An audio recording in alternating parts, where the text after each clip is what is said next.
بقرعید آنے والی ہے، سارے لوگ گوشت کے چکر میں پڑے رہتے ہیں، کوئی کہتا 80,000 کا جانور لیا ہے، کوئی کہتا 60 کا لیا ہے، میرے جیسا جانور بستی میں کسی کا نہیں ہے، مجھے بتاؤ تو صحیح یہ قربانیاں زمانے کے لیے ہو رہی ہیں یا خدا کے لیے ہو رہی ہے؟ اگر رب کے لیے ہے تو پھر یہ مقابلہ کیسا ہے، یہ دکھاوا کیسا ہے؟ جانور کو لا کر کے دروازے پہ باندھ دیا جاتا ہے تاکہ دنیا دیکھ کر کے جائے جیسا سیٹ کا بکرا ہے ایسا کسی کا بکرا نہیں ہے، جیسے فلاں کا جانور ہے ویسا کسی کا جانور نہیں ہے۔ شرم آنی چاہیے، ہماری قربانیاں اللہ کے لیے ہوں، ہماری تمام جتنی بھی نیکیاں ہیں اللہ اور اس کے رسول کی رضا کے لیے ہونی چاہیے۔ قربانی کیا ہے؟ کیا صرف گوشت کے لیے قربانی کی جاتی ہے یا صرف گردنیں کاٹی جاتی ہے؟ غور کرو پیارے، پوری قربانی یہ کسی رشتے کی یاد دلاتی ہے۔ اتنی آسانی سے صرف قربانی کہہ کے نہیں گزرا جا سکتا ہے۔ آپ دیکھو تو صحیح تاریخ کا یہ باب پلٹو، لوگ حج کرنے کے لیے جاتے ہیں، صفا مروہ کی صحیح یہ ماں باپ کی اور اولاد کے رشتے کی یاد دہانی ہے۔ آپ دیکھیں زمزم آپ پیئیں گے تب بھی تمہیں ماں اور بیٹے کا رشتہ دکھائی دے گا، آپ جائیں گے جب شیطان کو کنکر ماریں گے وہاں بھی تمہیں باپ بیٹے کا رشتہ دکھائی دے گا، جب گردن پہ چھری چلاتے ہو جانور کی غور سے دیکھنا وہاں بھی بیٹے کا باپ کا رشتہ نظر آئے گا۔ یہ رشتہ کتنا عظیم ہے رب کی بارگاہ میں، آپ غور تو کرو پیارے۔ آج ہم یہ سمجھ لیتے ہیں کیا کیا دنیا کے باپ پالتے ہیں، ہمارے باپ نے پالا تو کون سا بڑا کام کر دیا، ہم نادان ہیں، غلط کہہ رہے ہیں اس بات کو۔ ان سے پوچھو جن کے پاس باپ کا سایہ نہیں ہے، زمین کتنی تنگ نظر آتی ہے، خوشیاں کتنی محدود ہو جاتی ہیں جب سر سے باپ کا سایہ چلا جاتا ہے۔ خدا کی قسم اگر باپ ہوتا ہے تو پتہ نہیں چلتا جوانی کب آ گئی ہے، اور اگر باپ چلا جاتا ہے تو پھر جوانی مشکل سے میسر ہوا کرتی ہے۔ جس عمر میں بستے اور کتابیں ہونی چاہیے اس عمر میں ہاتھوں میں اوزار آ جاتے ہیں، میکینک بنا دیا جاتا ہے، ہوٹلوں کے برتن آ جایا کرتے ہیں۔ ماں باپ کا نہ ہونا زندگی کو تباہ و برباد کر دیتا ہے۔ اللہ نے ماں باپ جیسی دولت دی ہے، نوجوانوں ان کی عزت کرنا، ان کی خدمت کرنا، جب تک ماں باپ ہوتے ہیں یہ سمجھ لینا خدا کی رحمتیں نازل ہوتی رہتی ہیں۔ میں تاریخ کا یہ باب پلٹنا چاہتا ہوں، آپ تاریخ اٹھا کر کے دیکھیے۔ اللہ کے خلیل حضرت ابراہیم علیہ الصلوۃ والتسلیم، حضرت ابراہیم کی آپ زندگی پڑھیے،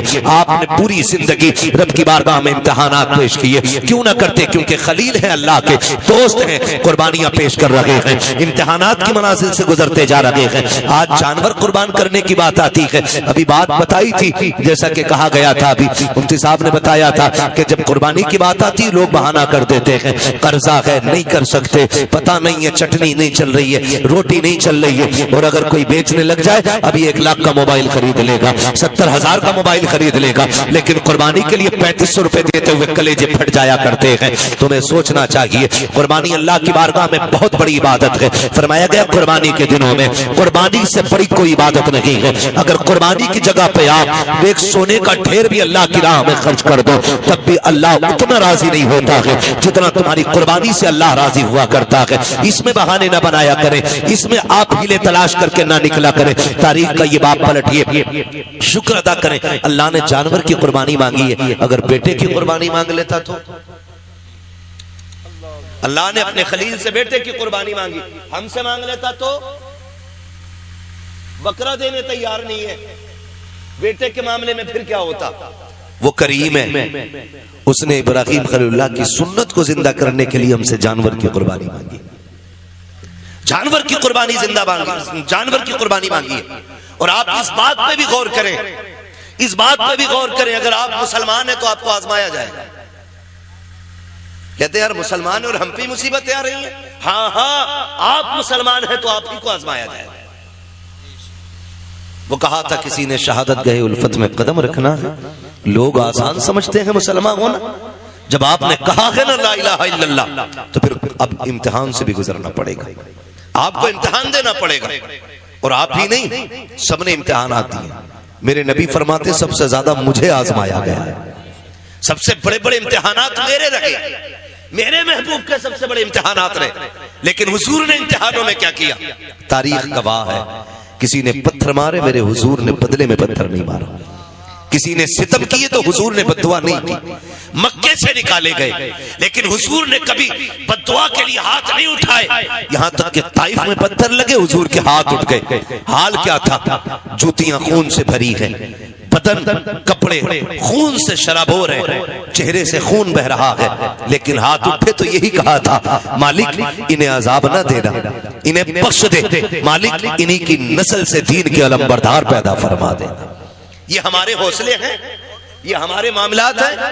ذرا سے امتحانات آ جائیں لوگ کو کلیجے پھٹ جاتے ہیں. ہم مسلمان ہیں، ہم پہ یہ ستم ہو رہا ہے، ہم مسلمان ہیں، ہم ستائے جا رہے ہیں. کہاں ہے اللہ کی مدد نہیں آتی؟ کب آئے گی اللہ کی مدد؟ او بھائی امتحان کی گھڑیاں ہیں، ان کو ذرا سنبھل کے پار کرنا ہے. جو امتحان میں پار ہو جاتا ہے، امتحان پاس کر جاتا ہے، سمجھ لینا دنیا بھی کامیاب ہے، آخرت بھی کامیاب ہے. کیسے کیسے آزمایا جاتا ہے، یہی اللہ کے خلیل ہیں. آپ کو کیسے آزمایا گیا؟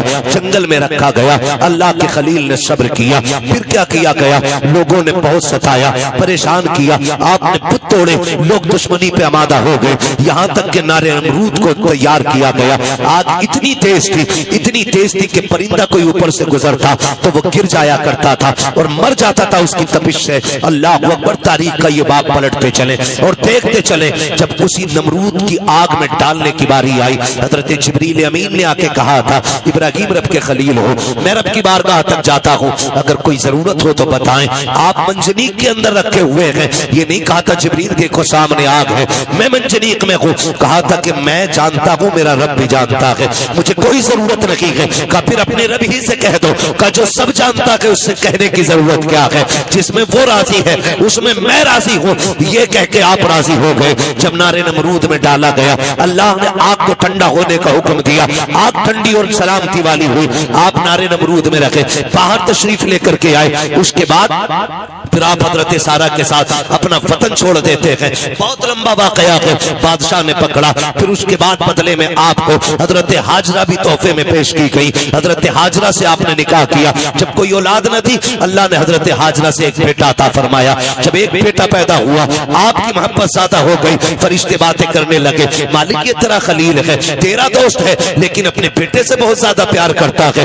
رب نے فرمایا ابراہیم کا جی رب جلیل، کہا بیٹے کو اپنے آپ سے دور کر دو. کہاں کیا کرنا ہے مالک؟ کہا ایسی وادی میں چھوڑ کے آؤ جہاں پہ کوئی آبادی نہ ہو. حضرت ابراہیم خلیل اللہ نے بیٹے کو لیا، آج وہاں لے کر کے آئے جہاں آج کعبہ موجود ہے. اس زمین پہ بیوی بچے کو لے کر کے آئے. تاریخ کا یہ باب بڑے سنہرے الفاظ میں لکھا ہوا ہے، بہت غور سے سننا پیارے، اور جا کر کے بہن بیٹیوں کو بھی یہ باب سنانا. حضرت ابراہیم خلیل اللہ جب اس جنگل میں آئے جہاں پہ درخت کا سایہ تک نہیں تھا، ہریالی تک نہیں تھی، کالے پتھروں کی پہاڑیاں ہیں، دور دراز تک کوئی نہیں ہے. اللہ کے خلیل نے بیوی بچے کو جب چھوڑا ہے اور چھوڑ کے جانے لگے ہیں، حضرت ہاجرہ نے دامن پکڑا، ساتھ چلنے لگی ہے. مورخین نے لکھا ہے 3 میل تک دامن پکڑ کے حضرت ہاجرہ چلی ہے اور یہ پوچھتی جا رہی تھی اللہ کے خلیل بتاتے تو جاؤ کیوں چھوڑ کے جا رہے ہو؟ کوئی خطا ہو گئی ہے؟ بتاؤ تو صحیح، کیوں چھوڑ کے جا رہے ہو؟ کیا بات ہے؟ اپنی مرضی سے چھوڑ کے جا رہے ہو یا رب کے کہنے سے چھوڑ کے جا رہے ہو؟ یہ حضرت ہاجرہ کہتے کہتے 3 میل تک دوڑی ہے. تاریخ گواہ ہے، خدا کی قسم ایک جملہ بھی حضرت ہاجرہ نے ناشکری کا نہیں کہا تھا. آج شوہر اگر بیوی کے پسند کے کپڑے نہ لاتا ہے تو پھر بیویاں بگڑ جایا کرتی ہیں. کہتی تمہارے گھر میں سکون نہیں ملا ہے، جب سے تمہارے گھر میں آئی ہوں مجھے ملا ہی کیا ہے. اس طرح کے تانے دیا کرتی ہیں. اے میری بیٹی میری بہن کان کھول کے سن لینا، تیری جنت تیرے شوہر کے قدموں میں رکھی گئی ہے. تو لاکھ سجدے کر لے، لاکھ نوافل پڑھ لے، اگر تیرا شوہر تجھ سے ناراض ہے تو خیریت نہیں ہے. اگر تیرا شوہر 2 پیسے کی چیز لے کے آتا ہے اس سے چہرہ بگاڑ کے بات نہ کر، اس کا مسکرا کے استقبال کرنا. تو نہیں جانتی ہے کہ تیرے شوق تو اتنے ہیں کہ شوہر کی کمائی اتنی نہیں ہے. لمبی لمبی لسٹیں بنا کے دی جاتی ہیں، مجھے 7,000 کا جوڑا چاہیے، 8,000 کا جوڑا چاہیے. میری بہن تو کنیز فاطمہ زہرا ہے، تیرے لیے جنت میں محلات تیار کیے گئے ہیں، جنت میں جنتی لباس تیرے لیے ہے. فقط اتنا کرنا ہے، تجھے اپنے شوہر کی رضا میں راضی رہنا ہے. تو کون ہے؟ تیری اوقات کیا ہے؟ نہ تو ولی کی بیٹی ہے، نہ تو نبی کی بیٹی ہے، نہ تو نبی کی بیوی ہے، نہ تو ولی کی بیوی ہے. تاریخ کا یہ باب پلٹ کے تو دیکھو، حضرت ہاجرہ کو اللہ کا خلیل چھوڑ کے جا رہا ہے، جنگل میں چھوڑ کے جا رہے ہیں. کوئی درخت نہیں ہے، کوئی سایہ نہیں ہے، جنگل کی جنگل ہے. 3 میل تک دوڑی ہے، دامن پکڑ کے دوڑ کے کہا تھا خلیل یہ تو بتا کے جاؤ کیوں چھوڑ کے جا رہے ہو؟ اتنی سی کھجوریں، اتنا سا سا پانی یہ کس کے سہارے ہے؟ اللہ کے خلیل کی آپ تاریخ پڑھیے گا، آگ میں ڈالے گئے ہیں، اللہ کے خلیل نہیں روئے ہیں، وطن چھوڑا ہے نہیں روئے ہیں، نمرود کی فوج نے پیچھا کیا ہے نہیں روئے ہیں، لیکن جب بیٹے کو جنگل میں چھوڑ کے جا رہے ہیں لوگ کہہ دیا کرتے ہیں میرے باپ کا رشتہ کی کیا ہے، میرا باپ مجھ سے پیار نہیں کرتا ہے، غیرت آنی چاہیے۔ خدا کی قسم وہ خلیل جو نمرود کی آگ سے لگ کر کے نہیں رویا، وہ خلیل جو آگ میں ڈالا گیا تب آنسو نہیں آئے، دشمنوں نے پیچھا کیا تب نہیں رویا، لیکن آج جب بیٹے کو چھوڑ کے جا رہے ہیں آنکھ سے آنسو ٹپ ٹپ گرتے جا رہے ہیں۔ شریک حیات نے کہا تھا اللہ کے خلیل بتاتے تو جاؤ اس جنگل میں کیوں چھوڑ کے جا رہے ہو؟ اچھا یہ بتاؤ اپنی مرضی سے چھوڑ رہے ہو یا رب نے حکم دیا کہ اتنا سننا تھا؟ اللہ کے خلیل نے کہا تھا ہاجرہ پیاری زوجہ بتا تو صحیح، اگر رب نے کسی کو ایسا بیٹا دیا ہو اور وہ بھی کوئی شروع عمر کا نہ ہو، 70 سال کی عمر میں ملا ہو اور یوں ہی نہیں جس کو دعاؤں میں مانگا ہو سجدوں میں رو کے مانگا ہو تب جا کے اسماعیل سا بیٹا ملا ہو، کیا ایسے بیٹے کو کوئی جنگل میں چھوڑ جائے گا؟ اپنی مرضی سے چھوڑ کے جائے گا؟ کہا ہاجرہ یہ اپنی مرضی سے چھوڑ کے نہیں جا رہا ہوں بلکہ اپنے رب کے کہنے سے چھوڑ کے جا رہا ہوں۔ حضرت ہاجرہ نے اتنا سنا، توکل اللہ دیکھیے، اللہ پہ بھروسہ دیکھیے، اتنا سننا تھا، دامن چھوڑا، مسکرا کے کہتی ہے خلیل پہ ٹھہرو، یہ پانی بھی لے جاؤ، کھجورے بھی لے جاؤ۔ کہا کیا کرو گی؟ کہا جس رب کی مرضی سے چھوڑ کے جا رہے ہو وہی رب کھانا بھی دے دے گا، پانی بھی دے دے گا۔ اسے توکل اللہ کہتے ہیں۔ کیا بات ہے! نعرہ تکبیر، نعرہ رسالت، مسلک اعلی حضرت خطیب اہل سنت مفتی حماد رضا مرادآبادی، نعرہ تکبیر۔ یہ رشتہ ہوتا ہے ماں باپ کا، اسے سمجھنے کی کوشش کریں۔ جو خلیل نارے نمرود سے نہ رویا وہ بیٹے کی جدائی پہ رو دیا، وہ بیٹے کو چھوڑتے وقت رو دیا۔ سوچ تو صحیح، کیسے کہہ دیتے ہو میرا باپ پیار نہیں کرتا؟ خدا کی قسم کھا کے کہتا ہوں منڈی چلے جاؤ، مارکیٹ چلے جاؤ، جتنے مزدور تھیلے ہاتھ میں لے کے کھڑے ہوتے ہیں نا ان سے پوچھنا اس عمر میں کیا ضرورت تھی اتنی گرمی میں کام کرنے کی؟ صرف یہی کہے گا بچوں کا پیٹ ہے، بچوں کے لیے آیا ہوں۔ بچوں کی ضرورتیں ماں باپ کو موت تک لے جاتی ہیں، اور اولاد کہتی ہے کیا کیا ہے میرے باپ نے، کیا کیا ہے میرے باپ نے؟ خدا کی قسم اگر تیرے حلق میں حرام کا لقمہ نہیں جانے دیا ہے تو سب سے بڑا احسان کیا ہے تیرے باپ نے تیرے اوپر، بہت بڑا احسان کیا۔ اور میں زیادہ تر نوجوان بیٹھے آپ سے گزارش کر جاؤں، آپ ہی کے رامپور سے ایک دن فون آیا، کہا گیا کہ مولانا ہمارے ابا کو سمجھائیے۔ میں نے کہا بات کیا؟ اس نے کہا رشتے نہیں ہو رہے ہمارے۔ میں نے کہا وجہ؟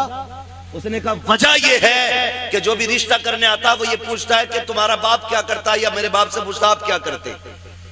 تو جب وہ کہتے ہیں ہم رکشہ چلاتے تو رشتے کرنے والے لوٹ کے چلے جاتے۔ تو اس نے کہا ہمیں غیرت آ رہی ہے، ہمارا باپ رکشہ چلا رہا ہے۔ میں نے کہا ٹھنڈے دماغ سے سوچ، شام کو تیرا باپ آتا ہے تو کپڑے پسینے میں بھیگے ہوں گے؟ کہا ہاں۔ تو میں نے کہا اس کے تلوے چوما کر، وہ پسینہ بہا کے کما کے لاتا ہے، کسی کا خون بہا کے کما کے نہیں لاتا ہے۔ ہماری دنیا کو ہو کیا گیا ہے؟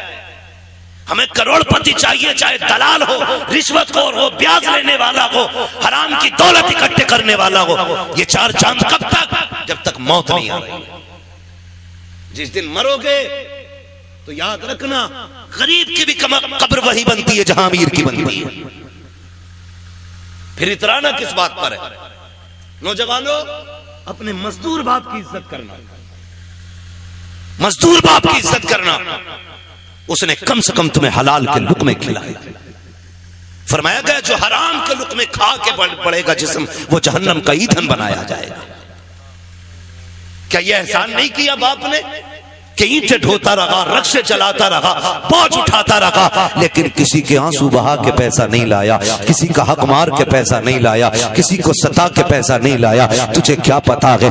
لوگ کہتے مزدور کے گھر بیٹی نہیں دینی ہے، میں کہتا ہوں اگر بیٹی دینی ہے تو مزدور کے گھر دے۔ خدا کی قسم تیری بیٹی کو جو عزت مزدور کے گھر مل سکتی ہے وہ دنیا کے دولت دار کے گھر نہیں ملے گی۔ کسی رشوت خور یا پیازوے کے گھر جا کر کے تیری بیٹی کو وہ عزت نہیں ملے گی۔ جو ایک مزدور کے گھر تیری بیٹی گارنٹی کو عزت و سکون مل سکتا ہے۔ وجہ یہ ہے آج ہم عزت مزدور کو ذلیل سمجھتے ہیں۔ محبوب کی چوکھٹ ہے، ایک غریب صحابی آئے، آقا کریم کو سلام پیش کیا، عرض کرتے ہیں یا رسول اللہ آج معاشرہ بہت بگڑتا جا رہا ہے، کیا بات ہے؟ آقا ہم مزدور ڈپارٹمنٹ سے تعلق رکھتے ہیں، ہماری مزدوری نہیں دی جاتی ہے، لوگ پیسہ مار لیتے ہیں، آقا میں کئی دن تک دھکے دیے جاتے ہیں۔ میرے نبی نے اتنا سنا اٹھ کے کھڑے ہو گئے، فرمایا مصافحہ نہیں کرو گے؟ کہتے ہیں یا رسول اللہ ہاتھ ایسے نہیں ہیں جو آپ کے ہاتھ میں دیے جا سکے، کیا بات ہے؟ آقا ان ہاتھوں سے مزدوری کرتا ہوں، ہاتھوں میں چھالے پڑے ہیں، پھیٹے ہیں، کہاں آپ جیسے آپ کے گلاب جیسے ہاتھ، کہاں میرے یہ سخت ہاتھ؟ آقا خیرت آتی آپ کے ہاتھ میں ہاتھ دیتے ہوئے، میرے نبی نے اس کے ہاتھ دیکھے، فرمایا لا تیرے ہاتھوں کو بوسہ دے دو۔ اتنا سننا تھا، مزدور کی آنکھ میں آنسو آ جاتے ہیں، یا رسول اللہ آپ بوسے کی بات کرتے ہیں، یہاں مزدور کو بغل میں بٹھا کے کوئی پانی نہیں پلاتا ہے، یہاں ساتھ بٹھا کر کے کوئی ایک پلیٹ میں کھانا نہیں کھلاتا ہے، آقا آپ ہیں کہ چومنے کی بات کر رہے ہیں۔ میرے نبی نے اتنا سنا، فرماتے ہیں خالی صرف نظام نہیں بنانا ہے بلکہ زمانے کو مزدور کی عزت بھی بتانی ہے۔ آقا کریم نے جب مزدور کے ہاتھ کو بوسہ دیا تڑپ گیا آقا، اتنی عزت، فرمایا صرف عزت نہیں ایک قانون بھی بتا رہا ہوں، جاؤ زمانے سے کہہ دینا کہ مزدور کی مزدوری پسینہ سوکھنے سے پہلے دے دو۔ کہا یہ عزت کس نے دی ہے؟ تو بتا دینا یہ عزت مدینے والے مصطفیٰ نے عطا کی۔ ہم مزدور کو حقارت سے دیکھتے ہیں، اور میرے نبی نے فرمایا لو ایک عزت کا تاج اور دے رہا ہوں۔ حضور کون سا؟ فرمایا القاسب حبیب اللہ، جو محنت مشقت کر کے کمائے گا قیامت میں اللہ اسے اپنے حبیبوں کی صف میں جگہ عطا فرمائے گا۔ تو کم سے کم اتنا خیال کریں نوجوانوں، ہم تو اپنے باپ کی محنت کا خیال کریں۔ اگر یہ دنیا والے ہمیں مزدور کا بیٹا کہتے ہیں تو کہنے دیں، ہمیں اس باپ کی عزت کرنی ہے جس نے چوک میں گالیاں کھا کے مزدوری پہ دھکے اٹھا کے ہمیں پالا ہے۔ تم سے تو کم سے کم اتنی توقع ہوگی اس باپ کو کہ کوئی عزت کرے نہ کرے میرا بیٹا تو عزت دے گا نا۔ اگر وہی اولاد اسے ذلیل کرنے لگے تو بتاؤ وہ جی کے کیا کرے گا؟ کیا کرے گا وہ جی کے؟ جب وہی اولاد اس سے کہتی ہو کہ تجھے ٹکڑے ڈالنے سے بہتر ہے کتے کو ٹکڑے ڈال دیا جائے، کیا کرے گا وہ باپ جی کے؟ اسے ہارٹ اٹیک نہیں آئے گا؟ اسے ہارٹ اٹیک نہیں آئے گا؟ وہ روئے گا نہیں اپنی کم نصیبی پہ؟ کیا وہ بھول گیا ہوگا ان دنوں کو جب تجھے گود میں اٹھا کے وہ گلی گلی پھرتا رہا؟ مجھے بتاؤ تجھے سردیوں میں بخار آیا، باپ نے سارے کمبل تجھے اڑائے، خود ٹھنڈی میں ٹھکرتا ہوا منڈیوں کے گلیوں کے بازاروں کے ہاسپٹلوں کے چکر لگاتا رہا، خود مر گیا لیکن بیٹے کو زندگی دے گیا۔ لازم ہے ہر بیٹے پہ اپنے ماں باپ کی عزت کرے، اپنے ماں باپ کی عزت کرے۔ پڑھیں تاریخ، آپ کبھی یہ نہیں کہہ سکتے اپنے باپ سے آپ نے کیا کیا میرے لیے۔ خدا کی قسم جتنا ایک باپ کر دیتا بیٹے کے لیے کوئی تمہارے لیے اتنا نہیں کر سکتا۔ میں تو چیلنج کے ساتھ کہتا ہوں، ایک باپ کو تولنے کے لیے نا خدا کی قسم زندگیاں کم پڑ جائیں گی، لیکن باپ کی مشقتوں کا اندازہ نہیں لگایا جا سکتا۔ آپ بھی جانتے ہیں ایک آدمی کو اپنا پیٹ پالنے میں کتنی مشکل آ سکتی ہے۔ کوئی مشکل بات ہے ایک آدمی کو پیٹ پالنا؟ کوئی مشکل بات نہیں، اور کوئی مشقت بھی نہیں، اکیلا بندہ کہیں بھی کھا پی کے گزارے کر لیتا ہے۔ لیکن دنیا بھر کی سہولتیں باپ اولاد کے لیے اٹھاتا ہے، اولاد کے لیے اٹھاتا ہے۔ بیٹا پیدا ہو میٹھا تقسیم کرتا ہے، جوان ہو جائے تو نکاح کی تیاریاں کرتا ہے۔ ہاں آپ دیکھیں نا ماسٹر عرفان صاحب، انہوں نے اتنا خرچ کیا۔ میں کہتا ہوں کہ اگر اور ان کا بیٹا نہ ان کی دوا کے لیے صرف اتنا خرچ کر دینا جتنا آج انہوں نے کیا اپنے بچوں کے لیے تو شاید بڑے سکھی رہیں گے۔ لیکن ہم بھول جاتے ہیں، ہم اپنے باپ کی دولت کو اپنی سمجھتے ہیں لیکن اپنی دولت کو باپ کی دولت نہیں سمجھتے۔ یہ کڑوی سچائی ہے۔ جو باپ کماتا رہا ہے تم اپنی مرضی سے فرفر یاروں میں اڑاتے رہے، فرفر اڑاتے رہے۔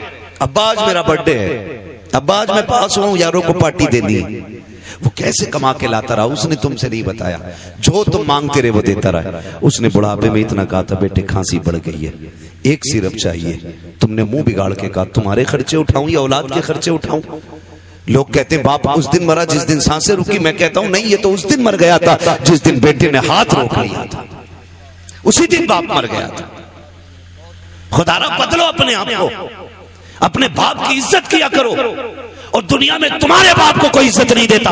تم عزت دے کے بتاؤ کہ تو کسی کی نظر میں ذلیل ہوگا, لیکن میری نظر میں تیری عزت ایک بادشاہ سے زیادہ ہے.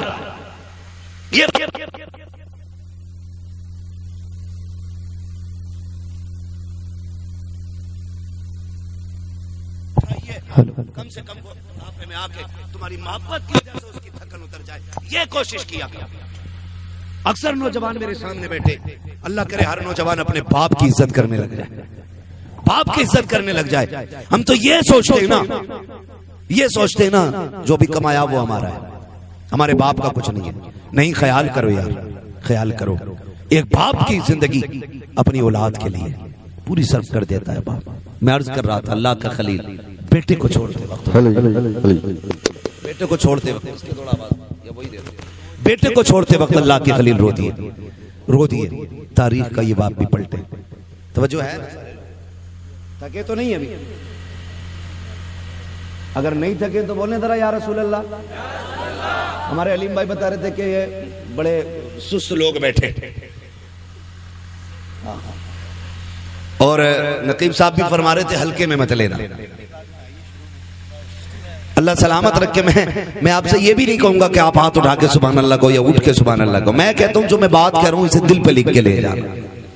اگر آج کے بعد ایک باپ کو بھی عزت مل گئی نا تو میں سمجھوں گا ہم سب کا یہاں آنا کامیاب ہو گیا, آپ کا بلانا کامیاب ہو گیا. بس یہی کوشش رہتی ہے. میری تقریر طب یار کو بے چین کرتی ہے, سبب کیا ہے وہی کہتا ہوں جو دل پر گزرتی ہے. مجھے بہت دور سے بلایا ہے, میں بظاہر تو مراد آباد کا ہوں, اور لیکن پوچھا مفتی صاحب قبلہ سے, اپنے بھی گھر آنا پڑتا تو جہاز سے ہی آنا پڑتا. ہاں, بنا فلائٹ کے اپنا گھر بھی میسر نہیں ہوتا ہے. اللہ نے یہ ڈیوٹی لگا رکھی ہے, جب تک وہ چاہے گا یہ نوکری انجام دیتے رہیں گے.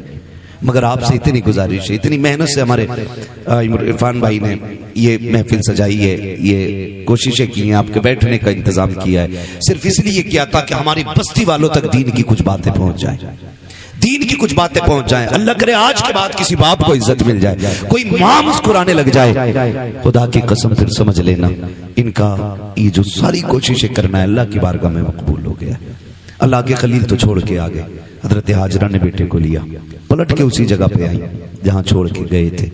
پہلی شام آئی, جب شام آئی تو درندے جانور باہر نکل کے پہاڑیوں سے آئے, باہر نکل کے آئے پہاڑیوں سے اور چیخنے لگے. جب بولنے لگے حضرت ہاجرہ کی گود میں حضرت اسماعیل ہے, آپ نے نہ ایک خاردار لکڑی توڑی درخت سے, کسی پیڑ کی کوئی شاخ توڑی اور اس کو آسمان میں گھمایا. پھر آپ نے جانوروں کو مخاطب کر کے کہا, خبردار شرم نہیں آتی ہے, دیکھ نہیں رہے ہو کس پہ بھونک رہے ہو؟ میں ایک نبی کی ماں ہوں, ایک نبی کی بیوی ہوں.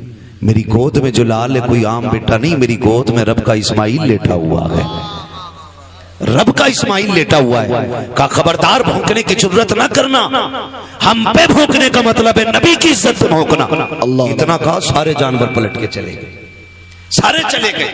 پھر وہ پانی, وہ کھجوریں, وہ ستو, وہ کیا سب کو جو بھی دیا تھا کب تک چلنا تھا, سارے ہی ختم ہو گئے. جو بھی زیادہ جو بھی کھانے پینے کا سامان تھا ختم ہو گیا. لیکن ماں ہوتی ہے.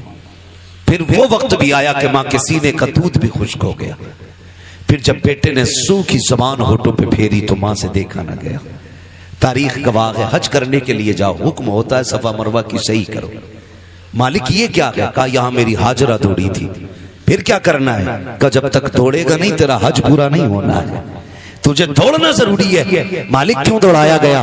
کہ جب جب یہاں آ کے تم دوڑو گے نا تو تمہیں ماں اور بیٹے کی محبت کا احساس ہو جائے گا. ایک ماں نے بیٹے کی محبت میں کتنے چکر لگائے ہیں, 7 چکر لگائے. ماں تو ماں ہوتی ہے. بیٹے کو لٹایا زمین پہ, آپ نے ایک پتھر ادھر سے رکھا, ایک ادھر سے رکھا, ایک پتھر اوپر سے رکھا, 3 پتھروں سے بیٹے کا تھوڑا سا دھوپ کا سایہ کیا. اس کے بعد دوڑ لگائی ہے پانی کی تلاش میں. آپ دوڑ کر کے پہاڑ کے سرے پہ چڑھی ہے, چاروں طرف دیکھا پانی نظر نہیں آیا، پھر خیال آیا میرے بیٹے کو کوئی جانور نہ لے جائے، پھر پلٹ کے واپس آئی ہے، پھر بیٹے کی خشکی دیکھی ہے، پھر دوڑ لگائی ہے۔ بعض مورخین نے یہاں تک لکھا ہے کہ 7ویں چکر پہ حضرت حاجرہ گر جاتی ہے۔ اللہ اکبر، جب گری ہے ادھر حضرت اسماعیل نے ایڑیاں رگڑی ہیں، جب ایڑیاں رگڑی رب نے فرمایا جبریل جی رب جلیل جلدی کر دوڑ کے جا کر کے میرے اسماعیل کی ایڑیوں کی جگہ سے چشمہ جاری کر کے، تاریخ گواہ ہے حضرت حاجرہ نے خود کو سنبھالا اور دوڑ کر کے آئی۔ کیا دیکھتی ہے؟ جہاں بیٹے کے پیر لگ رہے تھے وہاں سے پانی کا چشمہ جاری ہو گیا ہے، چشمہ جاری ہو گیا ہے۔ آج دعا کے لیے تم میاں کے چکر لگاتے ہو، خانقاہوں میں ڈوب جاتے ہو، جس سے دعا لینی تھی تم نے اس سے دعا نہیں دی۔ اگر تقدیر بگڑ رہی ہے، برکت نہیں ہو رہی ہے، جا کے ماں سے دعا لے لے۔ خدا کی قسم، جس کی کہیں نہیں سنی جاتی ہے اس کی ماں کی چوکھٹ کو سن لی جاتی ہے۔ نعرہ تکبیر، نعرہ رسالت، مسلک اعلی حضرت مفتی حماد رضا مراد آبادی سوی اختر رامپوری، نعرہ تکبیر۔